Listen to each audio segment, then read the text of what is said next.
오히려 잘 되었습니다 라는 제목으로 함께 말씀을 나눠보려고 하는데요. 오늘 우리 배 집사님 읽어주신 빌립보서 1장 12절부터 21절까지 말씀에서 사도 바울이 놀라운 고백을 합니다. 형제들아, 내가 당한 일이 도리어 복음이 전진하게 된 줄을 너희가 알기를 원하노라. 제가 이 말씀을 중심으로 해서 21절까지 말씀을 쭉 보다가 이런 제목이 생각났어요. 야, 바울이 이런 심정이었겠구나. 오히려 잘 되었다. 오히려 잘 되었다. 그래서 그 바울의 심정을 좀 같이 살펴보면서 바울 사도의 이 신앙, 오히려 잘 되었다고 고백할 수밖에 없는 이 신앙을 우리의 신앙으로 좀 취했으면 좋겠습니다. 바울이 이 편지를 쓸 때 상황은 그렇게 녹록한 상황이 아니었습니다. 바울은 로마 감옥에 갇혀 있었습니다. 일반 죄수가 아니라 복음을 전했다는, 예수 그리스도가 다시 살아나셨다라는 사실을 전했다는 이유로 로마 제국의 최고 권력자들에게 위험 인물로 분류되었어요. 그래서 로마 시위대들이 감시하는 그런 이 자택 감금 생활을 하고 있었습니다. 근데 그냥 자택에서 감금되었다라고 생각하니까 우리는 그냥 집에 편하게 있었네. 바울이 그냥 집에 편하게 방문 열어놓고 사람들 오면 맞아가지고 같이 얘기하고 이렇게 했나 보다. 집에서 있었으니까 좀 편하게 있었나 보다. 우리는 그렇게 생각할 수 있습니다. 그런데 바울을 감시했던 군대는 시위대거든요. 시위대는 로마 황제를 직접 호위하는 최정예 부대예요. 그렇기 때문에 시위대가 이 사람을 감시하고 있었다라고 하는 것은 로마에서 모든 사람들이, 그리고 가장 집중적으로 지켜보고 감시하고 있는 사람이었다. 위험 인물로 분류되었다라고 하는 것입니다. 그래서 자택에서 감금되어 있었지만 당시의 법에 따라서 24시간 동안 쇠사슬에 매여 있었어요. 여러분들이 집에 있는데 그냥 집에 갇혀서 집 밖으로 나가지 못하는 것만 해도 답답하시잖아요. 우리가 그거 언제 경험했습니까? 코로나 때 경험했잖아요. 집 안에 갇혀가지고 못 나갈 때, 와, 얼마나 힘들었습니까? 저는 그때에 선교지를 오가면서요, 여기서 선교지를 가면 2주 동안 격리를 하고, 그리고 수도에 도착하자마자 2주 격리, 그리고 제가 사역하는 데로 내려가면 또 제 집에 갇혀서 2주. 그러니까 한 달이 지나야 나올 수가 있었어요. 그러다가 이제 한국에 또 들어오잖아요. 그럼 또 2주 격리. 그러니까 나왔다 들어갔다 하는 것 자체가 너무 힘들더라고요. 그냥 갇혀만 있어도 힘든데 사도 바울은 자기 집안에서 쇠사슬에 묶여 있었어요. 쇠사슬이 묶여 있는데 어떻게 묶여 있냐면, 사도 바울에게 쇠사슬이 하나 매여 있고 다른 한쪽은 다른 병사가 매고 있는 거예요. 그래서 한 병사와 계속 같이 있는 겁니다. 물론 한 병사가 24시간, 48시간 계속 하는 게 아니라 병사들은 교대하겠지만 사도 바울은 계속 쇠사슬에 묶여 있어야 했습니다. 자유롭게 소아시아와 유럽 전역을 돌아다니면서 복음을 전했던 바울인데, 집에 갇혀가지고 쇠사슬에 매여서 그냥 있어야 된다면 얼마나 많이 힘들었겠습니까? 더 이상 선교 여행도 할 수 없고 교회들도 방문할 수 없고 새로운 도시로 찾아가서 복음을 전할 수도 없었습니다. 언제 사형 선고가 내려질지도 모르는 그런 상황에 있었습니다. 그런데 이런 절망적인 상황에서 사도 바울의 고백은 오히려 잘 되었다라고 하는 것입니다. 그런 고백이 어떻게 나올 수 있느냐라는 거죠. 인간적으로 보면 이해할 수 없는 반응이죠. 사도 바울은 아마 이렇게 항변하고 싶었을 수 있습니다. 하나님, 제가 복음 전한 것밖에 없는데 제가 왜 이렇게 갇혀 있어야 됩니까? 하나님, 왜 이런 시련을 주십니까? 하나님, 빨리 나를 좀 풀어주십시오. 하나님, 언제까지 이 고통을 참아야 됩니까? 언제까지 해야 됩니까? 제가 복음을 열심히 전했는데 혹시 제가 뭐 잘못한 거 있습니까? 하나님. 그런 질문을 아마 하나님 앞에 드렸을 법합니다. 하나님 앞에서 지금 결혼도 안 하고 주의 복음을 위해서 이렇게 수고하고 헌신했는데 나는 집에 그것도 쇠사슬에 매여서 그렇게 있어야 된다고 한다면 아마 하나님을 향한 원망과 불만이 우리 안에 가득했을 수 있어요. 아마 우리는 이렇게 기도했을 겁니다. 하나님, 빨리 이 쇠사슬을 벗게 하여 주옵소서. 내가 빨리 나가서 집 밖에 나갈 수 있게 해 주옵소서. 우리는 아마 당장에 이것부터 기도했을 거예요. 그게 기도 제목의 포인트였을 겁니다. 근데 사도 바울은 그렇게 말하지 않고 오히려 잘 되었다고 고백하는 이 모습이 우리에게는 참 낯선 모습처럼 보입니다. 사도 바울에게는 우리와 완전히 다른 믿음이 있었던 것 같습니다. 어떤 상황에서도 하나님의 선하신 뜻을 믿고 모든 일을 하나님의 영광을 위해 사용하시는 하나님의 섭리, 그 섭리를 향한 굳은 신뢰가 있었습니다. 하나님의 주권에 대한 절대적인 신뢰. 내가 지금은 매여 있지만 이 매여 있게 하신 하나님의 섭리, 하나님의 뜻과 계획 있겠지. 그 하나님의 뜻과 계획이 내 삶에 이루어지기를 원합니다. 그런 고백이 있었다라고 하는 것입니다. 로마서 8장 28절을 보면 사도 바울이 이렇게 고백하고 있습니다. 우리가 알거니와 하나님을 사랑하는 자, 곧 그의 뜻대로 부르심을 입은 자들에게는 모든 것이 합력하여 선을 이루느니라. 이 믿음이 바울의 마음 저 깊은 곳에 뿌리 내리고 있었습니다. 그래서 감옥이라고 하는 지금 쇠사슬에 매여 있는 그런 상황 가운데서도 하나님의 선하신 계획을 기대할 수 있었던 것입니다. 그러면 바울이 감옥에 그렇게 갇혀 있는데도 불구하고 쇠사슬에 매여 있는데도 불구하고 오히려 잘 되었다고 고백할 수 있는 이유가 무엇이었을까요? 12절부터 14절까지 말씀을 보시면 바울은 로마 감옥에 매여 있었습니다. 여기 매여 있다라고 하는 것은 사도행전 28장과 16절, 사도행전 28장 16절과 20절 말씀을 보시면 진짜 쇠사슬에 묶여 있는 겁니다.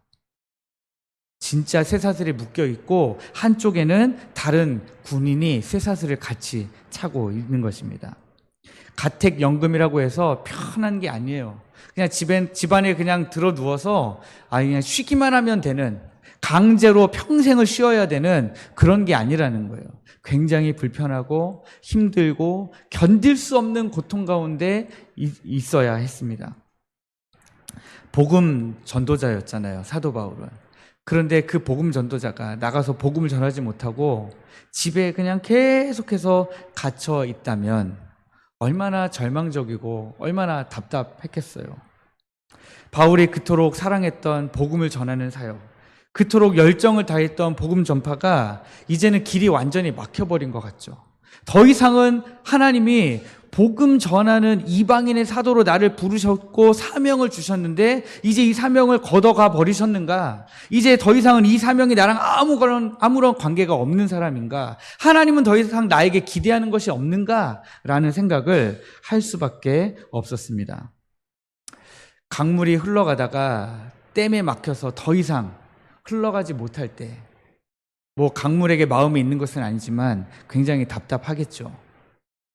자유롭게 여러 도시를 다니면서 회당에서 복음을 전하고 장터에서 사람들을 만나 예수 그리스도를 증거하고 새로운 교회를 세우고 그 교회에서 가르치고 양육하고 했던 이 바울에게 지금 이 매여 있는 것은요, 완전 그 모든 사역의 끝을 의미하는 것처럼 보였을 거예요.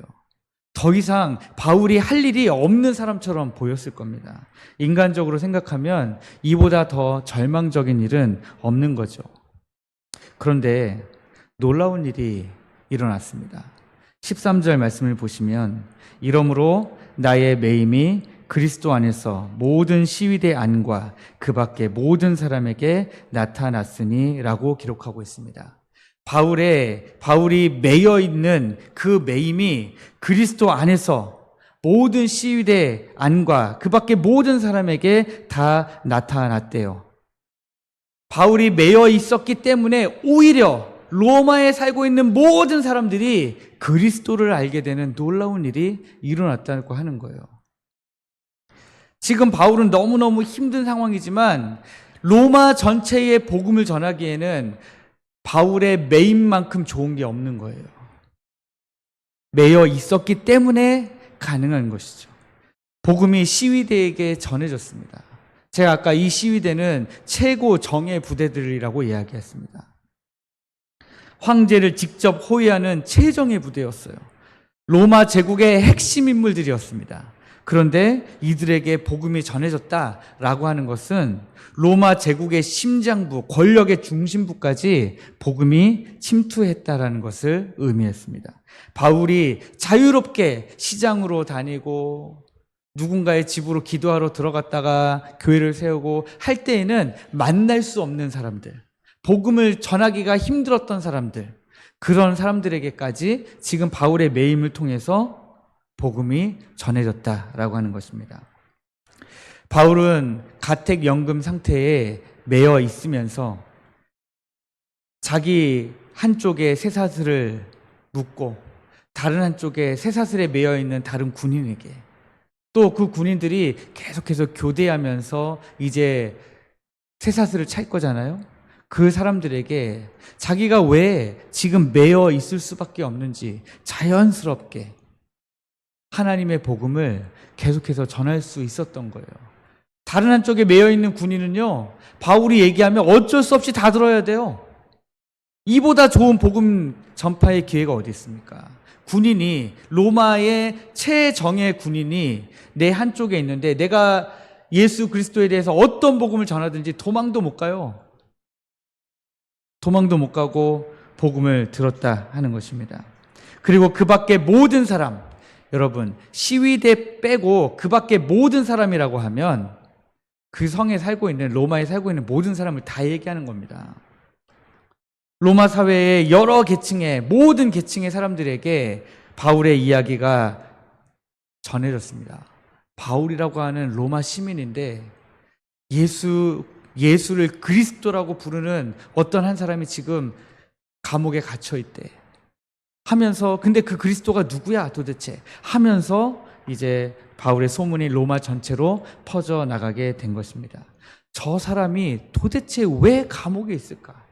뚜렷하게 뭘 잘못한 것도 아닌데, 무슨 죄를 지은 것도 아닌데 왜 저렇게 매여 있을까? 그것도 로마의 최정예 부대인 시위대에게 갇혀서 왜 저렇게 있어야만 하는가? 사람들이 궁금해할 수밖에 없는 그런 화제였다라는 것입니다.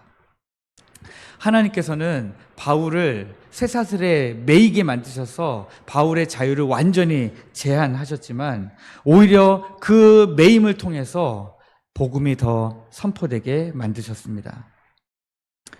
그리고 14절에서 우리는 또 다른 놀라운 일들을 보게 됩니다. 어떤 일입니까? 형제 중 다수가 나의 매임으로 말미암아 주 안에서 신뢰함으로 겁없이 하나님의 말씀을 더욱 담대히 전하게 되었느니라. 이거 정말 놀라운 일 아닙니까? 바울이 감옥에 갇힌 것을 본 다른 형제들은 당연히 위축돼 가지고 도망가야죠. 예수님이 십자가형을 선고받으셨을 때에 로마 병정들이 예수님을 치고 때리고 침뱉고 욕하고 조롱할 때 제자들 어떻게 했습니까? 제자들 다 도망갔잖아요. 베드로는 어떻게 했어요? 베드로는 예수님을 진짜 모른다고, 마지막에는 예수님을 저주하면서까지 모른다고 그렇게 하고 도망갔잖아요. 바울과 함께 동역하던 동역자들도 바울이 감옥에 갇혔을 때 다 어떻게 해야 맞아요? 다 도망가야 맞죠. 그런데 이 사람들은 그러지 않았습니다. 왜냐하면 바울이 매여 있어도 흔들리지 않는 믿음 가운데 거하고 있다 보니까, 고난 가운데서도 기뻐하고 감사하며 복음을 증거하는 그 모습을 보니까 같이 동역하던 주의 형제들이, 와, 복음은 정말 능력이구나, 복음은 어떤 상황에서도 막을 수 없구나, 그런 생각을 가지고 이제 겁없이 하나님의 복음을 전하기 시작한 거예요. 지금 바울이 복음 전하다가 감옥에 매였는데 바울의 동역자들이 겁도 없이, 자기들도 매일 수 있는데 나가서 복음을 전하기 시작한 것입니다. 바울 개인의 자유는 제한되었는데 복음은 오히려 더 힘있게 복음의 영향력은 더욱더 크게 확장된 것을 우리가 볼 수 있습니다. 초대교회 역사에서도 이런 모습이 반복되는 것을 볼 수 있어요. 사도행전 8장에 보시면 스데반이 순교합니다. 그리고 그 이후에 스데반이 순교하면서 로마에 큰 박해가 나서 많은 사람들이, 초대교회 성도들이 이제 다 흩어졌습니다. 흩어지고 이제 끝 날 줄 알았는데 그 다음에 보니까 8장 4절에 이렇게 기록해요. 그 흩어진 사람들이 두루 다니며 복음의 말씀을 전할세. 네. 큰 박해가 나서 다 흩어져가지고 이제는 뭐 교회고 뭐고 신앙이고 뭐고 다 끝난 것 같은데 그게 아니라 박해로 말미암아 흩어진 사람들이 이제는 강제로 흩어졌지만 복음을 전할 때는 전부 다 겁도 없이 복음을 전하기 시작하는 거예요. 여러분, 그래서 교회 역사가들은요, 이 사건을 가리켜서 뭐라고 이야기하냐면 박해를 통한 선교의 역설, 이렇게 부르고 있습니다. 박해를 통해서 오히려 선교가 더 확장되는 놀라운 일들이 일어났다라고 보는 것입니다. 사랑하는 성도 여러분, 이것이 하나님의 섭리입니다. 하나님께서는 우리의 어려움과 재앙마저도 복음 전파와 하나님의 영광을 위해 사용하십니다. 우리가 보기에는 막다른 길 같죠. 그러나 하나님께서는 그 길을 통해 더 큰 하나님의 역사를 이루어 가신다라고 하는 것입니다. 우리 포항택전교회 생각해 보시면 작은 시골 교회라고 생각할 수 있습니다. 뭐 농사철만 되면 몇 분만 빠져도 휘청휘청, 휴가철 돼서 이제 좀 휴가 몇 분만 가셔도 휘청휘청. 네. 큰 도시의 대형 교회들처럼 많은 사람들이 막 오가는 그런 교회도 아니고요. 화려한 것 아니고 그냥 시설이나 프로그램이 뭐 다양하게 있는 것도 아니에요. 하지만 하나님께서는 우리 교회를 통해 놀라운 일들을 행하고 계십니다. 우리의 환경은 굉장히 제한되어 있어요. 그러나 하나님의 손에 붙들리면 어마어마한 복음의 통로가 될 수 있습니다.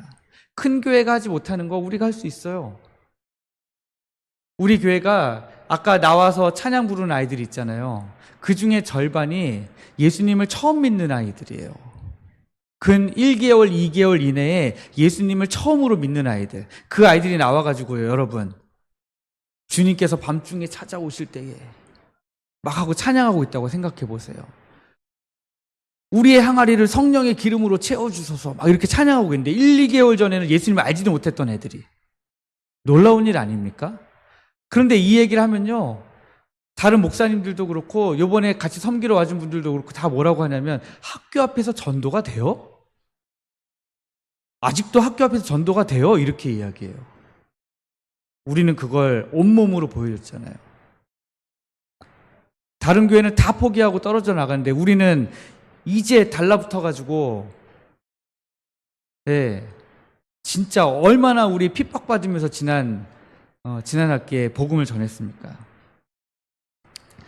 존 버년이라고 하는 사람이 지은 책, 여러분들 잘 아시는 철로역정, 예, 이런 내용이 나옵니다. 주인공 이름이 크리스천이에요. 이 주인공 크리스천이 천성을 향해서 여행을 하다가 절망의 늪에 빠져요.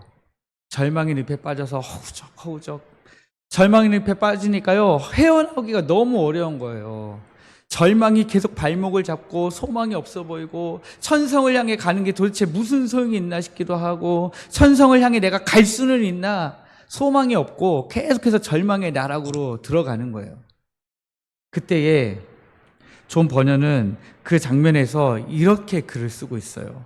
이 절망의 늪은 죄인이 자기의 죄로부터 흘러나오는 두려움과 의심들이 모인 곳이다 라고 이야기해요. 절망의 늪은 우리의 죄로부터 말미암아 두려움과 의심들이 흘러나와서 모이고 모여서 늪을 만든 거예요. 빠져나오기 힘들어요.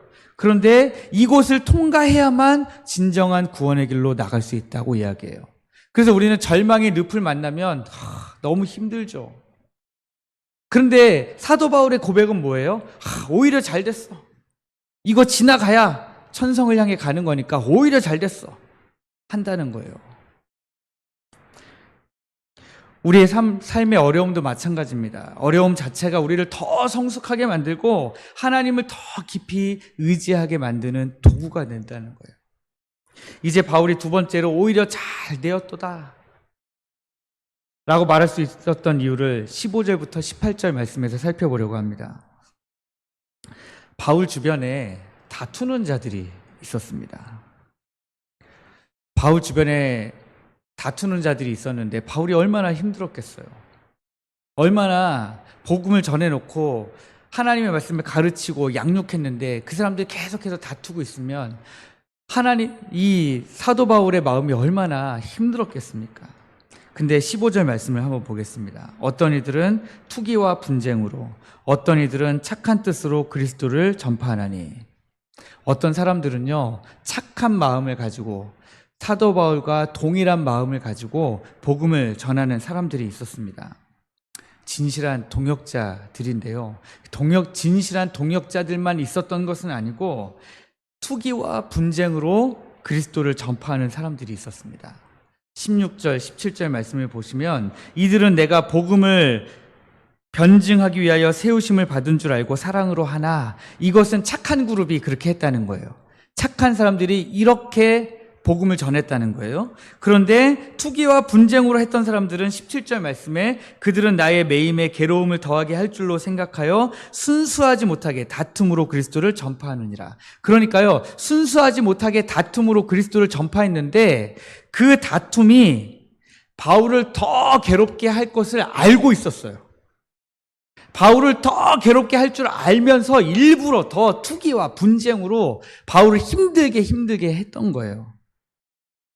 그들은 바울을 괴롭히고 바울의 영향력을 약화시키는 게 목적이었습니다. 아마도 바울이 매여 있으니까 자기가 교회에서 좀 더 높은 지위를 얻으려고 했을 것입니다.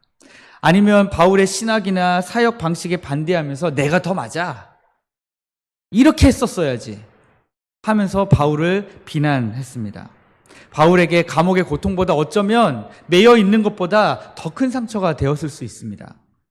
몸의 고통은 좀 힘들어도 버틸 수 있거든요. 근데 마음의 상처가 나면요, 진짜 버티기가 힘듭니다. 특히 동역자라고 생각했는데 뒤통수를 맞으면 정말 너무 힘들죠. 현대 교회에서도 이런 일들이 종종 일어납니다. 순수한 동기로 하나님을 섬기는 사람들이 있는 반면에 내가 좀 드러나고 어떻게든 내가 인정받고 내가 칭찬받으려고만 그렇게 노력하는 사람들도 있거든요. 어느 교회나 다 그렇습니다. 어느 교회나 교회 안에 파벌이 생기기도 하고 서로 경쟁하고 질투하는 일들이 벌어집니다. 그런데 바울의 반응을 보시면 18절 전반부에 이렇게 고백합니다. 그러면 무엇이냐? 거칠애로 하나 참으로 하나 무슨 방도로 하든지 전파되는 것은 그리스도시다라는 거예요. 동기가 좀 불순해도 자기를 좀 괴롭히고 자기를 배반하고 자기를 격동시키고 분쟁하려고 한다 할지라도 오히려 좋아 라고 말하는 거예요. 왜냐? 전파되는 것은 그리스도이기 때문에 그렇습니다. 정말 놀라운 관점 아니에요? 오늘 누가 나를 힘들게 하면 그 힘든 거 문제에만 빠져 있잖아요. 그런데 바울은 그렇지 않다는 거예요. 자신을 공격하는 사람들의 행동 가운데서도 하나님의 섭리를 발견하고 있는 것입니다. 바울을 반대하려고 하다 보니까 내가 바울보다도 더 복음을 잘 전하고 있어 라고 하니까 그 사람들이 복음을 더 열심히 설명하는 거예요. 내가 바울보다 더 잘났다는 것을 설명하려다 보니까.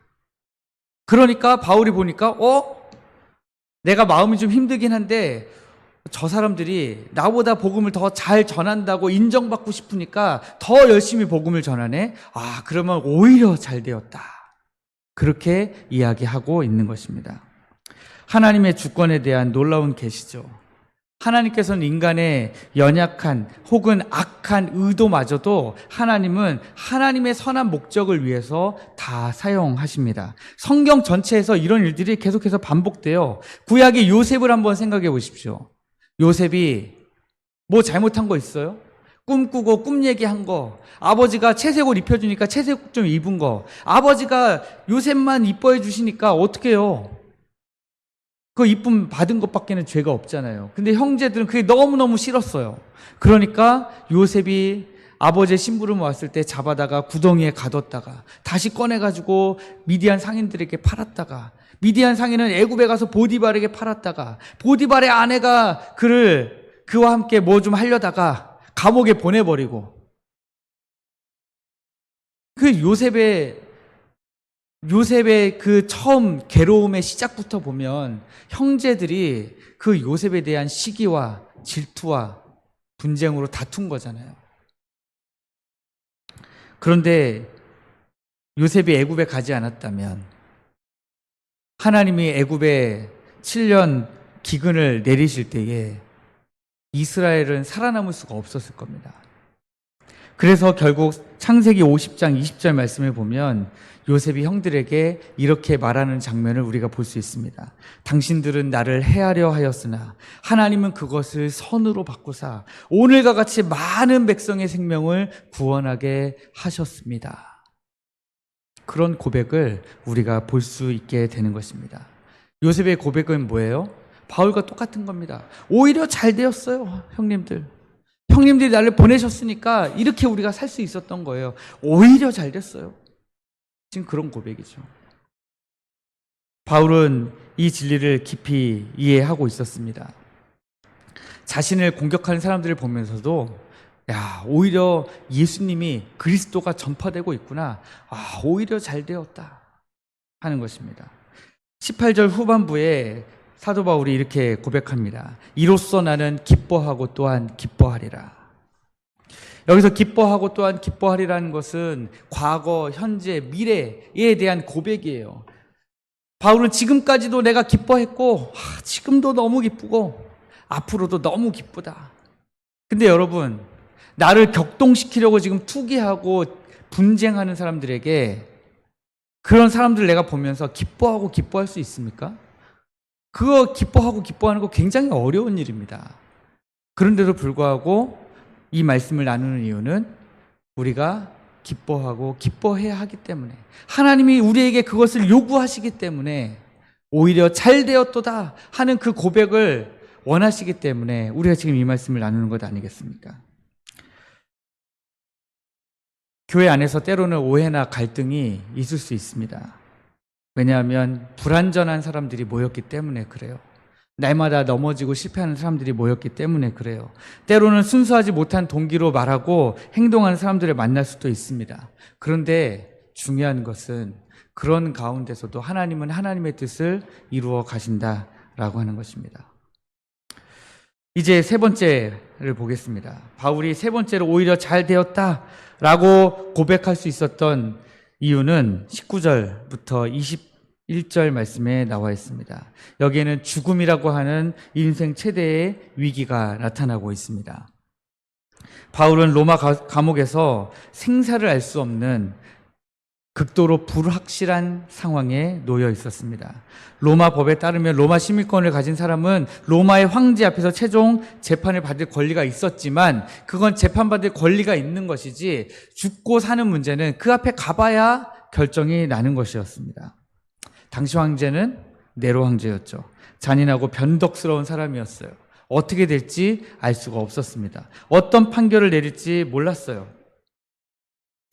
그러니 두려울 수밖에 없죠.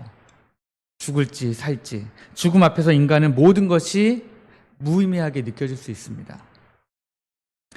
그동안 복음 전해왔던 모든 사역들이 한순간에 완전히 다 무너질 수 있는 거예요.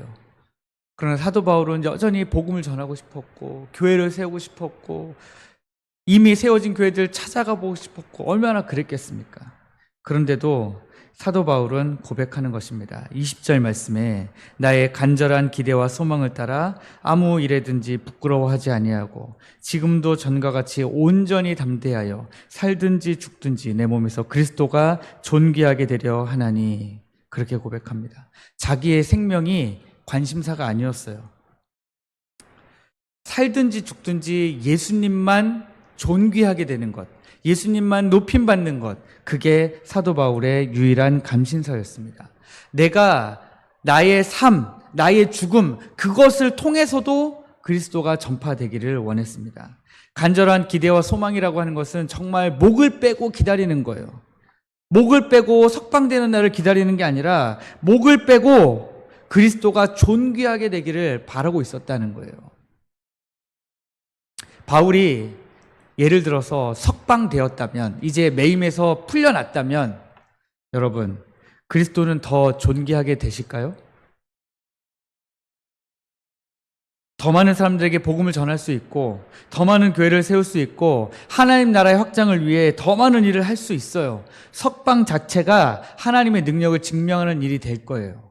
그러면 석방되지 않으면, 계속 매여 있다면, 그러다가 판결을 받고 사형을 당하게 된다면 그리스도가 존귀하게 못 됩니까?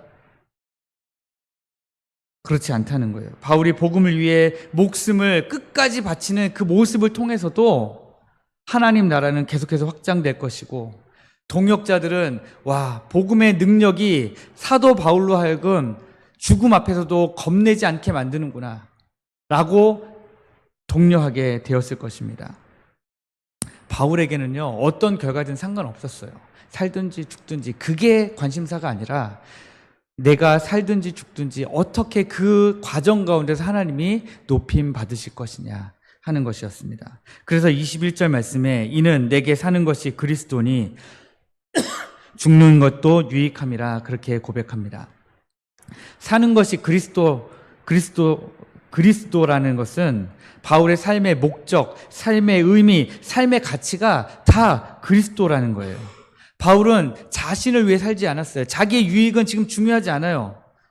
그리스도를 위해, 그리스도와 함께 그리스도 안에서 살아가는 것만이 바울의 유일한 관심사였습니다. 숨 쉬는 것도 그리스도를 위해서 쉬고, 먹는 것도 그리스도를 위해서 먹고, 자는 것도 그리스도를 위해서 자고, 일하는 것도 그리스도를 위해서 하는 것이 바울의 유일한 관심사였습니다. 그래서 바울에게는 사는 것이 유익했어요. 그리스도 안에서 사는 것이 유익했다는 것입니다. 살아있는 한 계속해서 그리스도를 전할 수 있고 그리스도를 닮아갈 수 있기 때문에 그렇죠. 22절 말씀해 보시면 만일 육신으로 사는 이것이 내 일의 열매일진데 무엇을 택해야 하는지 나는 알지 못하노라. 살아있으면 더 많은 사역의 열매를 맺을 수도 있겠지만 그럼에도 불구하고 내가 죽는 것도 유익하다는 거예요. 그러면서 23절에 이런 고백을 합니다. 내가 그 둘 사이에 끼었으니, 삶과 죽음 가운데 끼었으니, 살아도 내가 주를 위해 살 것이고 죽어도 주를 위해 살 것이고, 내가 살아도 주께 유익하고 내가 죽어도 주께 유익하고, 내가 살아도 그리스도께서 존귀하게 될 것이고 내가 죽어도 그리스도께서 존귀하게 될 것이니 그 둘 사이에 내가 끼었다는 거예요. 그러면 사는 게 좋을까요? 죽는 게 좋을까요? 여러분들은 어떤 걸 선택하시겠습니까? 바울도 선택을 못 하겠는 거예요. 살아도 좋을 것 같고 죽어도 좋을 것 같고. 그래서 내가 그 둘 사이에 끼었으니 차라리 세상을 떠나서 그리스도와 함께 있는 것이 더 좋을 것 같다. 차라리 내가 죽어서 그리스도와 함께 있으면 내가 더 좋을 것 같아. 그렇게 고백하고 있는 것입니다. 사랑하는 성도 여러분, 우리도 이런 믿음을 가져야 됩니다. 건강할 때도 그리스도, 아플 때도 그리스도, 성공할 때도 그리스도, 실패할 때도 그리스도, 젊을 때도 그리스도, 이제 나이를 드셔서도 그리스도. 언젠가 우리 모두에게 죽음이 다가올 수 있어요. 그럴 때에도 우리가 고백할 수 있기를 원합니다. 죽는 것도 유익해요. 어디 안에 있으면요? 그리스도 안에 있으면요. 이제 말씀을 맺으려고 합니다. 사도 바울은 세 가지 어려움 가운데 앞에서도 오히려 잘 되었다고 고백했습니다. 감옥에 갇혀 있어도 잘 되었다고 고백하고, 다투는 이들이 있어도 잘 되었다고 고백하고, 죽을 수도 있지만 오히려 잘 되었다고 그렇게 고백했습니다. 이 고백의 비결은 뭐였습니까? 내게 사는 것이 그리스도이기 때문에 가능한 거예요. 삶의 목적과 의미가 분명하다 보니까 무엇을 해도 오히려 잘 되었어요. 왜냐하면 무엇을 해도 그리스도께서 높임 받으실 거니까요. 나는 인정을 못 받는데, 나는 일을 더 많이 했는데 인정을 못 받았어요. 근데 어떤 사람들은 일을 조금 했는데 인정을 받았어요. 그러면 마음에 상처가 되고 힘들죠. 그러나 여러분, 오히려 잘 된 거예요. 그 일을 통해서 하나님이 높임 받으셨잖아요. 우리 중에 누군가가 높임 받느냐는 별로 중요하지 않아요. 하나님이 높임 받으셨는가? 그게 가장 중요한 거죠. 하나님의 관점에서 보면 우리가 오히려 잘 되었습니다 라는 고백이 이제 나올 수 있습니다. 여러분, 바울처럼 사는 것이 그리스도다 라는 고백으로 살아가시기를 원합니다. 내 뜻대로 되지 않을 때도, 내 계획이 무너질 때도, 어려움이 닥칠 때도, 괴로움과 고통이 다가올 때도 사는 것이 그리스도라는 고백으로 여러분들이 살아가시면 매 순간마다 오히려 잘 되었어요, 오히려 잘 되었습니다, 그런 고백이 여러분의 입술에서 저절로 나오게 될 줄 믿습니다. 우리가 같이 찬양하기를 원합니다. 내가 지금까지 주인 삼았던 것 다 내려놓고 우리 주님 앞에 나아가서 내가 사랑하고 내가 포기하고 내가 내 손에서 놓지 못했던 것 다 내려놓고 주님만 사랑하기로 여러분 결단하기를 원합니다. 내가 내 삶의 주인이다 보니까 뭐든지 불평하고 원망이 생기는데요, 우리 주님만 높임 받으시고 내 삶의 주인 되신 우리 하나님만 바라보면 모든 게 오히려 잘 된 거예요. 그런 고백을 우리가 이 찬양을 하면서 함께 하기를 원합니다.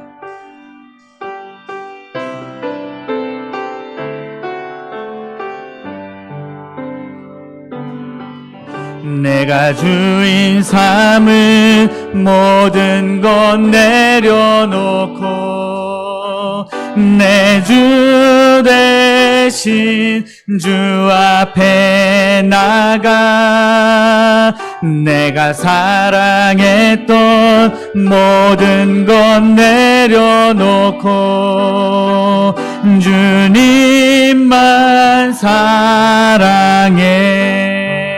내가 주인 삼은 모든 것 내려놓고 내 대신 주 앞에 나가 내가 사랑했던 모든 것 내려놓고 주님만 사랑해. 주 사랑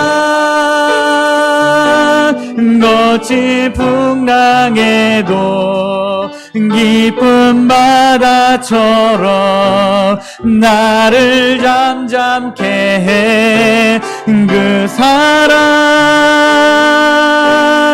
내 영혼의 반석, 그 사랑 위에 서리. 이 시간 함께 기도하기를 원합니다. 우리가 합심해서 기도할 때 하나님, 우리가 어떤 상황에서도 오히려 잘 되었습니다. 하나님, 정말 잘 되었습니다. 하나님, 내가 살든지 죽든지 우리 하나님이 존귀케 해주셨으니 참 잘 되었습니다. 하나님, 나쁜 뜻으로 복음을 전하는 사람이 있지만 어쨌든 복음이 선포되고 있으니 주님 참 잘 되었습니다. 하나님, 나는 갇혀있지만, 나는 고통스럽지만, 나는 힘들지만 하나님, 그래도 복음이 선포되고 있으니 주님 오히려 잘 되었습니다. 우리가 그렇게 고백할 수 있는 믿음을 하나님 허락하여 주옵소서. 우리가 함께 하나님 앞에 기도하며 나가겠습니다. 아버지 하나님이여, 주님 감사합니다. 아버지 하나님이여, 주님, 우리 가운데 하나님 바울처럼 어떤 어려운 상황이 우리 안에 있다 할지라도 하나님, 우리가 오히려 잘 되었습니다.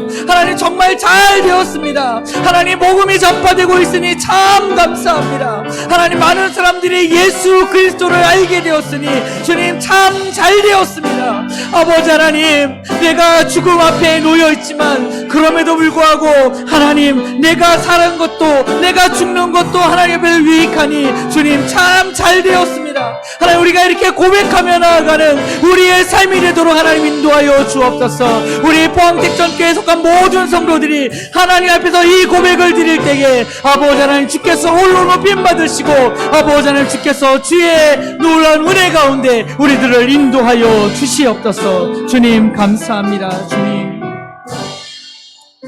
은혜와 사랑이 풍성하신 우리 하나님 아버지, 오늘 바울 사도의 고백을 통해 오히려 잘 되었습니다 라는 놀라운 믿음의 비밀을 깨닫게 하여 주심을 주님 감사합니다. 감옥에 갇혔어도, 다투는 이들이 있어도, 죽을 수도 있는 상황이지만 하나님의 섭리를 신뢰했던 이 바울의 믿음을 우리에게도 허락하여 주셔서 우리도 매 순간마다 하나님 오히려 잘 되었습니다 고백하는 저희들 되게 하여 주옵소서. 우리의 제약과 어려움과 힘듦과 고통과 괴로움마저도 복음을 전하는 도구로, 다른 사람들에게 용기를 주는 통로로 주님 사용하여 주옵소서. 무엇보다 사는 것이 그리스도라는 이 바울의 고백이 우리의 고백이 되게 하셔서 우리의 일상 속에서, 가정에서, 직장에서, 모든 삶의 처소에서 그리스도만을 나타내며 살아갈 수 있도록 주여 은혜 베풀어 주옵소서. 우리 포항 택전교회를 통해서도 하나님께서 놀라운 일을 행하여 주옵소서. 우리의 부족함과 작은 모습마저도 하나님의 영광을 위하여 하나님 사용하여 주옵소서. 오늘 이 말씀이 우리 마음에 깊이 새겨져서 앞으로 우리가 어떤 상황을 만난다 할지라도 오히려 잘 되었습니다, 기쁨으로, 믿음으로 고백하면서 하나님께 영광 돌리는 우리 모든 포항택전교회 성도들 되게 하여 주옵소서. 이 모든 기도 우리 주 예수 그리스도의 이름으로 기도하옵나이다. 아멘.